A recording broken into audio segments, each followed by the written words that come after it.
Hello students, welcome back to my YouTube channel. तो आज हम बात करेंगे हमारे टाइम टेबल पर।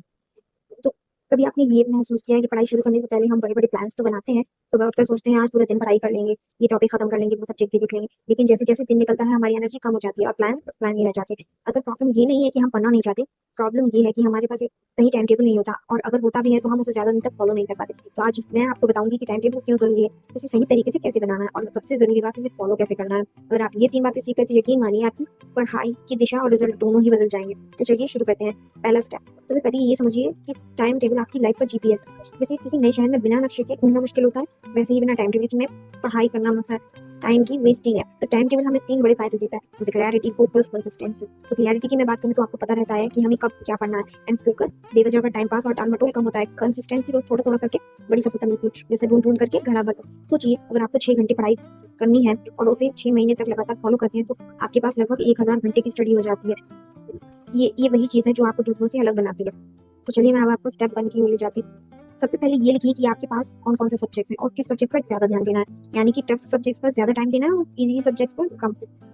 एंड स्टेप 2, सुबह मॉर्निंग का टाइम एकदम रिफ्रेशिंग होता है। तो जैसे कि 5 से 9 बजे का टाइम, जिसमें हमारा माइंड फ्रेश होता है, रिलैक्सिंग टाइम होता है एंड हमारे माइंड में ज़्यादा चीज़ें ऑब्जर्व करने की एबिलिटी भी होती है। तो जैसे कि जो हमारे टफ सब्जेक्ट्स हैं, जैसे मैथ्स, साइंस, ऐसे टॉपिक्स को रेडी करें एंड देन आफ्टरनून का टाइम, तो आफ्टरनून में आपको ईज़ी सब्जेक्ट्स और थ्योरी पढ़नी है और उनको रिवाइज़ करना है। एंड इवनिंग में आप अपना रिवीजन और प्रैक्टिस के लिए दे सकते हैं, क्योंकि इवनिंग का टाइम रिवीजन एंड प्रैक्टिस के लिए बेस्ट है।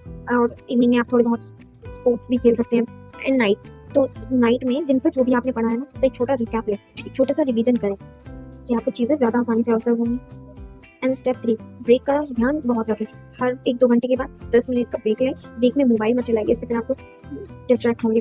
थोड़ी देर टहल लीजिए, पानी पी लीजिए, आँखें बंद करके आराम कर लीजिए। इससे आपका माइंड फ्रेश रहेगा। एंड स्टेप 4, छोटे-छोटे से टारगेट्स बनाइए। पूरे दिन में 10 चैप्टर्स पढ़ने का प्लान मत बनाइए। इसकी बजाय आप 2 चैप्टर्स रेडी करिए। जैसे कि कहिए कि आज मैं 2 चैप्टर्स अच्छे से समझूँगा। जब आप छोटे-छोटे टारगेट्स पूरे करते हैं तो आपके अंदर एक मोटिवेशन बढ़ता है।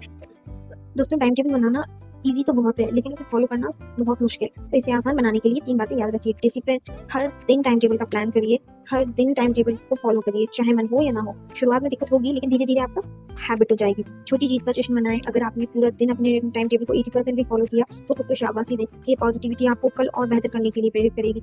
जब भी मन पढ़ाई से हटे, खुद से पूछिए, मैं ये सब क्यों कर रहा हूँ? जवाब हो सकता है अच्छे मार्क्स, बेहतर करियर, परिवार की उम्मीद या खुद का सपना। ये याद दिलाना ही आपको आगे बढ़ाएगा।